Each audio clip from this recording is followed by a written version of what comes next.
IS-ഉം അൽ-ഖയ്ദയും ചേർന്ന ഇന്ത്യയെ ആക്രമിക്കാൻ സാധ്യതയെന്ന NSGയുടെ മുന്നറിയിപ്പ്. ഭീകര സംഘടനകളുമായി ചേർന്ന ഇന്ത്യൻ നഗരങ്ങളിൽ ആക്രമണം നടത്താനും സാധ്യതയുണ്ട്. ഗോവയും ബംഗളൂരുവുമെല്ലാം ഭീഷണിയുടെ നിഴലിലാണെന്നും NSG ഡയറക്ടർ ജനറൽ മാധ്യമങ്ങളോട് പറഞ്ഞു. NSG 30ാം വാർഷികത്തോടനുബന്ധിച്ച് നടത്തിയ വാർത്താ സമ്മേളനത്തിലാണ് IS-ഉം അൽ-ഖയ്ദയും ചേർന്ന് ഇന്ത്യയെ ആക്രമിക്കാൻ പദ്ധതി തയ്യാറാക്കുന്നുണ്ടെന്ന് NSG director general Jayant Chaudhary പറഞ്ഞത്. ലഷ്കർ-എ-തൊയ്ബ, ഇന്ത്യൻ മുജാഹിദീൻ തുടങ്ങിയ സംഘടനകളുമായി ചേർന്നാണ് ആക്രമണത്തിന് പദ്ധതിയിടുന്നത്. They will obviously ally with some of the known groups that we have, whether it's the Lashkar, whether Jaish, or whether Harkat, or whether the IM, Indian Mujahideen.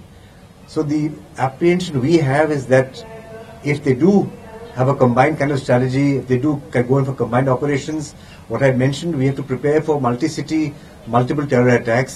രാജ്യത്തെ വിനോദസഞ്ചാര കേന്ദ്രങ്ങളെയാണ് ഭീകരർ ലക്ഷ്യം വെക്കുന്നത്.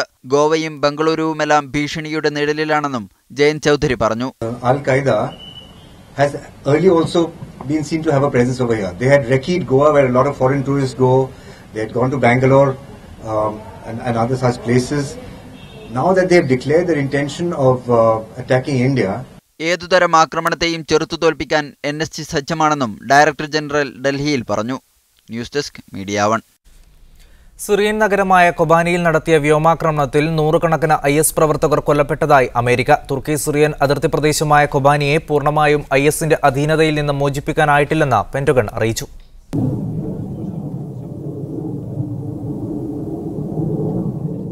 സെപ്റ്റംബർ 22-ന് ആരംഭിച്ച വ്യോമാക്രമണത്തിൽ ഏറ്റവും രൂക്ഷമായതാണ് ഇന്ന് കൊബാനിയിൽ അമേരിക്ക നടത്തിയത്. 50 തവണ വ്യോമാക്രമണം നടത്തിയതായി പെന്റഗൺ അറിയിച്ചു.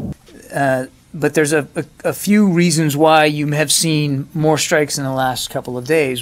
One of them is, frankly, there's more ISIL in and around Kobani. We believe that the great majority of the population of that town has evacuated and left, and it ranges every day, but it's in the realm of the hundreds or so of people left there. എന്നാൽ കൊബാനിയിലെ IS ആധിപത്യം പൂർണ്ണമായി അവസാനിപ്പിക്കാൻ അമേരിക്കയ്ക്ക് ഇതുവരെ സാധിച്ചിട്ടില്ല. കൊബാനി നഗരം തീവ്രവാദികളുടെ കയ്യിലകപ്പെട്ടാൽ കൂട്ടക്കശാപ്പ് നടക്കുമെന്ന് ഐക്യരാഷ്ട്രസഭ മുന്നറിയിപ്പ് നൽകിയിരുന്നു. നിലവിൽ സംഘർഷ പ്രദേശത്ത് നിന്നും ആളുകളെ മാറ്റിപ്പാർപ്പിച്ചിരിക്കുകയാണ്. News desk media 1. ഖുദ്സിന്റെ മോചനത്തിനായി അറബ് രാജ്യങ്ങൾ ഒന്നിക്കണമെന്ന് ഹമസ് നേതാവ് ഖാലിദ് മിഷൽ. ഖുദ്സിൽ ഫലസ്തീനികൾക്ക് പ്രവേശനം നിഷേധിച്ച ഇസ്രയേലിനെതിരെ വെള്ളിയാഴ്ച പ്രതിഷേധ ദിനം ആചരിക്കണമെന്നും മിഷൽ ആവശ്യപ്പെട്ടു. കഴിഞ്ഞ ഒരു മാസമായി ഇസ്രായേൽ പോലീസ് ഫലസ്തീനികളെ ഖുദ്സിൽ നിന്ന് വിലക്കുകയാണ്. ഇതിനെതിരെ കഴിഞ്ഞ ദിവസം ഫലസ്തീനികൾ നടത്തിയ പ്രക്ഷോഭത്തിന് നേരെ ഇസ്രായേൽ പോലീസ് ഗ്രനേഡ് പ്രയോഗിക്കുകയും ചെയ്തു. ഖുദ്സ് ഫലസ്തീനികൾക്ക് വിലക്കുന്ന ഇസ്രായേലിനെതിരെ അറബ് രാജ്യങ്ങൾ രംഗത്തെത്തണമെന്ന് ഖാലിദ് മിഷൽ ആവശ്യപ്പെട്ടു. وغدا يوم الجمعة أدعو شعبنا في القدس وال48 في الداخل والخارج وجماهير الأمة إلى التعبير عن غضبها من أجل الأقصى. ഇറാഖ്, സിറിയ വിഷയങ്ങളിലെ അഭിപ്രായ ഭിന്നതകൾ ഖുദ്സിന്റെ കാര്യത്തിൽ ഒന്നിക്കുന്നതിൽ നിന്ന് അറബ് രാജ്യങ്ങളെ തടയരുതെന്നും മിഷൽ പറഞ്ഞു. ومن قادة الأمة التحرك على كل الصعد وأن يكون الأقصى معيار الغضب والرضا تجاه السياسات الإقليمية والدولية ويستحق الأقصى أن يستشهد دفاعا عنه كل من هو قادر على حمل السلاح. News desk media 1. യമനിൽ കൂടുതൽ മേഖലകളിൽ ഹൂതി വിമതർ പിടിമുറുക്കുന്നു. തലസ്ഥാനമായ സനായോട് ചേർന്ന് നിൽക്കുന്ന 2 പ്രദേശങ്ങൾ കൂടി വിമതർ പിടിച്ചെടുത്തു. അൽ-ഖയ്ദയുടെ ശക്തി കേന്ദ്രമായ ഇബ് നഗരം ഉൾപ്പെടുന്ന പ്രദേശമാണ് ഹൂതികൾ കൈയടക്കിയിരിക്കുന്നത്. സൻആയുടെ അതിർത്തി പ്രദേശങ്ങളായ അൽബൈദ, ഹുദൈദ പ്രവിശ്യകളാണ് ഹൂതികൾ കീഴടക്കിയിരിക്കുന്നത്. ചൊവ്വ, ബുധൻ ദിവസങ്ങളിൽ നടത്തിയ നീക്കങ്ങളിലൂടെയായിരുന്നു പിടിച്ചെടുക്കൽ. ഹൂതി വിമതരെ വഹിച്ചുകൊണ്ടുള്ള നിരവധി വാഹനങ്ങൾ ബുധനാഴ്ച ഇബ് നഗരത്തിലൂടെ സഞ്ചരിച്ചതായി ദൃക്സാക്ഷികൾ പറഞ്ഞു. തലസ്ഥാന നഗരിയുടെ 150 കിലോമീറ്റർ അകലെയാണ് ഹൂതികൾ സംഘടിച്ചിരിക്കുന്നത്. വിമാനത്താവളമടക്കം നഗരത്തിലേക്കുള്ള പ്രധാന പ്രവേശന കവാടങ്ങളിലേക്ക് കഴിഞ്ഞ ദിവസം തന്നെ ഹൂതികൾ അവരുടെ സൈന്യത്തെ അയച്ചിരുന്നു. എന്നാൽ ഏറെ സുഗമമായിട്ടായിരുന്നു ഹൂതികൾ പ്രവിശ്യകളിൽ ആധിപത്യം സ്ഥാപിച്ചത്. ധമാർ, ഇബ് നഗരങ്ങളിലുൾപ്പെടെ പ്രവിശ്യകളിൽ പ്രവേശിക്കുന്നതിന് ഹൂതികൾക്ക് എവിടെയും എതിർപ്പ് നേരിട്ടില്ല. സെപ്റ്റംബർ 21-ന് സൻആ പിടിച്ചടക്കിയ ഹൂതികൾ ഇപ്പോൾ തന്നെ ഭരണത്തിൽ ഭാഗികമായി പങ്കാളികളാണ്. ഔദ്യോഗികമായി നിലവിൽ വന്നില്ലെങ്കിലും പല സർക്കാർ മന്ത്രാലയങ്ങളുടെ നിയന്ത്രണം ഹൂതികൾ ഏറ്റെടുത്തിട്ടുണ്ട്. പ്രസിഡന്റ് അബ്ദുറബ്ബ് മൻസൂർ ഹാദിയുമായുള്ള ധാരണ പ്രകാരമാണിത്. വിമതർക്ക് സ്വീകാര്യനായ ഖാലിദ് ബഹായെ ഹാദി കഴിഞ്ഞ ദിവസം പ്രധാനമന്ത്രിയായി നിർദ്ദേശിക്കുകയും ചെയ്തു. വരുന്ന ആഴ്ചകളിൽ ബഹ പുതിയ സർക്കാർ രൂപീകരിക്കുമെന്നാണ് പ്രതീക്ഷിക്കുന്നത്. പുതിയ സർക്കാർ രൂപീകരിക്കുന്നതുവരെ സൻആ വിടില്ലെന്ന നിലപാടിലാണ് ഹൂതികൾ. News desk media 1. നാട്ടിലേക്ക് അയക്കുന്ന പണത്തിന് നികുതി ഈടാക്കാനുള്ള കേന്ദ്ര സർക്കാർ നിർദ്ദേശം പ്രവാസികളെ വീണ്ടും ആശങ്കയിലാക്കുന്നു. ഹവാല ഇടപാടുകാർക്ക് കൂടുതൽ സജീവമാകാൻ സർക്കാർ തന്നെ കളമൊരുക്കുകയാണ് ഇതിലൂടെയെന്ന ആക്ഷേപവും ശക്തമാണ്. പ്രവാസികളുടെ പ്രതിഷേധത്തെ തുടർന്ന് UPA സർക്കാർ പിൻവലിച്ച നികുതി നിർദ്ദേശമാണ് BJP സർക്കാർ വീണ്ടും പൊടിതട്ടിയെടുത്തിരിക്കുന്നത്. പ്രവാസികൾ നാട്ടിലേക്ക് അയക്കുന്ന പണം കൈകാര്യം ചെയ്യുന്ന ഇന്ത്യയിലെ ഏജൻസികൾ 12.36% സേവന നികുതി നൽകണമെന്ന് നിർദ്ദേശിച്ച് കേന്ദ്ര കസ്റ്റംസ് ആൻഡ് എക്സൈസ് ബോർഡാണ് സർക്കുലർ അയച്ചത്. നാട്ടിലേക്ക് പണം എത്തിക്കുന്ന ഏജൻസികളുടെ കയ്യിൽ നിന്ന് 12.36% നികുതി ഈടാക്കാനാണ് കേന്ദ്ര സർക്കാർ സർക്കുലറിലൂടെ നിർദ്ദേശിച്ചിരിക്കുന്നത്. ഈ പണം ഏജൻസികളും ബാങ്കുകളും സ്വന്തം കയ്യിൽ നിന്ന് എടുക്കാനായി ഒരു കാരണവശാലും മുതിരില്ല. ഇതിൻ്റെ ഭാരം അന്തിമമായി പണം അയക്കുന്ന പ്രവാസിയുടെ തലയിലും ബാങ്ക് അക്കൗണ്ട് ഉടമകളുടെ തലയിലും തന്നെ വന്നു ചേരാനാണ് സാധ്യത. നിലവിൽ 400 രൂപ വരെ സർവീസ് ചാർജ് ഈടാക്കിയാണ് ധനവിനിമയ സ്ഥാപനങ്ങൾ നാട്ടിൽ പണമെത്തിക്കുന്നത്. ഇന്ത്യയിലെ ബാങ്കുകളും ഏജൻസികളും നാട്ടിലെത്തിക്കുന്ന പണത്തിൽ നിന്ന് തങ്ങൾ നൽകേണ്ട നികുതി കൂടി ഈടാക്കി തുടങ്ങുന്നതോടെ പ്രവാസികൾ പണമയക്കാൻ ബദൽ മാർഗങ്ങളെ ആശ്രയിക്കുന്ന പ്രവണത വർദ്ധിക്കുമെന്ന് ചൂണ്ടിക്കാണിക്കപ്പെടുന്നു. ചുരുങ്ങിയ നിരക്കിൽ പണം നാട്ടിലെത്തിക്കുന്ന ഹവാല സംഘങ്ങൾ നേരത്തെ പ്രവാസികൾക്കിടയിൽ സജീവമാണ്. നിലവിൽ ബാങ്ക് വഴി നിയമപ്രകാരം പണമയക്കുന്നവരെ കൂടി നിയമവിരുദ്ധ മാർഗങ്ങളിലേക്ക് നയിക്കുന്നതാകും കേന്ദ്ര സർക്കാരിന്റെ നടപടിയെന്ന് ധനവിനിമയ രംഗത്തുള്ളവർ വിലയിരുത്തുന്നു. Shino Shamsuddin, media 1, Muscat. മാധ്യമപ്രവർത്തകനായ ഭാസ്കർ രാജ് ഉണ്ടായ വാർത്തയോട് പ്രതികരിക്കാൻ. ശ്രീ ഭാസ്കർ രാജ്, നേരത്തെ പ്രവാസികളുടെ പ്രതിഷേധത്തെ തുടർന്ന് UPA സർക്കാർ പിൻവലിച്ച ഒരു നികുതി നിർദ്ദേശമാണ് ഇപ്പോൾ BJP സർക്കാർ വീണ്ടും നടപ്പാക്കാൻ ഒരുങ്ങുന്നത്. പ്രവാസികളെ സംബന്ധിച്ചിടത്തോളം അവരുടെ ധനവിനിമയവുമായി ബന്ധപ്പെട്ട വലിയ ആശങ്കയ്ക്ക് കാരണമാകില്ലേ ഇത്തരമൊരു നികുതി നിർദ്ദേശം? യഥാർത്ഥത്തിൽ 2012 ഇതുപോലെ ഒരു പ്രൊപ്പോസൽ ഉണ്ടായിരുന്നു. അന്ന് ഈ പ്രവാസികളുടെ പ്രതിഷേധത്തെ തുടർന്ന് അത് പിൻവലിക്കുകയായിരുന്നു ഉണ്ടായിരുന്നത്. പക്ഷെ ഇപ്പോൾ അത് വീണ്ടും അവർ ഇൻട്രൊഡ്യൂസ് ചെയ്യുകയാണ്. ഇന്നലെ central board of excise and കസ്റ്റംസിന്റെയാണ് നോട്ടിഫിക്കേഷൻ അനുസരിച്ചിട്ട് 12.36% ഈ സർവീസ് ചാർജ് ഈടാക്കാനായിട്ട് തീരുമാനിച്ചിരിക്കുന്നത്. പക്ഷേ നമ്മൾ ഈ പറഞ്ഞ പോലെ അത്ര വലിയ ആശങ്കയ്ക്ക് വകയുണ്ടെന്ന് എനിക്ക് തോന്നുന്നില്ല. കാര്യം ഇത് വളരെ തുച്ഛമായ ഒരു സംഖ്യയാണ് ഇതുണ്ടാകുന്നത്. ആദ്യം തന്നെ നമ്മൾ അറിയേണ്ടത് ഈ എക്സ്ചേഞ്ചുകൾ, അതായത് ഇവിടെയുള്ളതായ എക്സ്ചേഞ്ച് ഹൗസുകൾ ഇന്ത്യയിലേക്ക് പണം അയക്കുമ്പോൾ അവരിൽ നിന്ന് ഈടാക്കുന്ന ഒരു കമ്മീഷനുണ്ട്. ഈ കമ്മീഷൻ എന്ന് പറയുന്നത് നമ്മുടെ ഇവിടെ സ്വാഭാവികമായിട്ട് ഇവിടെ ഒരു ആവറേജ് നമ്മളിവിടെ ഒരു 15 ദിർഹമാണ് ഇവിടുത്തെ കമ്മീഷൻ എന്ന് പറയുന്നത്. 15-20 ദിർഹമായിരിക്കും കമ്മീഷൻ എന്ന് പറയുന്നത്. ഇതിന്റെ ഒരു കമ്മീഷൻ അവർ നാട്ടിലേക്ക് അയക്കുന്ന സമയത്ത് അവിടെയുള്ളതായ നാട്ടിലുള്ളതായ ഏജന്റിന് കൊടുക്കുന്നതായ ഒരു കമ്മീഷനുണ്ട്. ആ കമ്മീഷന്റെ 12.3% പറയുന്നത്. അപ്പൊ ഈ പറയുന്ന പോലെ ഒരു വലിയ സംഖ്യ ആയിരിക്കത്തില്ല അത്. ഭാസ്കർ രാജ്, ഇപ്പോൾ ഉയർന്നിട്ടുള്ള പ്രധാനപ്പെട്ട ആശങ്ക എന്നുള്ളത് ഈ നിർദ്ദേശം നടപ്പിലായാൽ ഹവാല ഇടപാടുകൾ കൂടുമോ എന്നുള്ളതാണ്.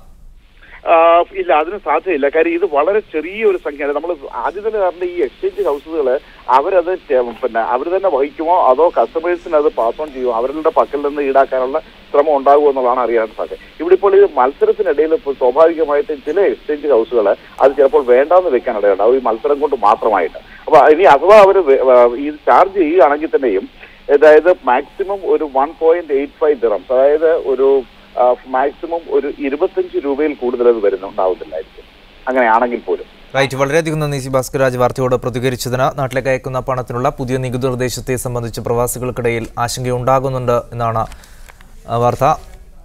നാട്ടിലെ ഗതാഗത പ്രശ്നം പരിഹരിക്കാൻ സ്വന്തം ചെലവിൽ റോഡ് പണിഞ്ഞ ഒരാളെ കാണാം.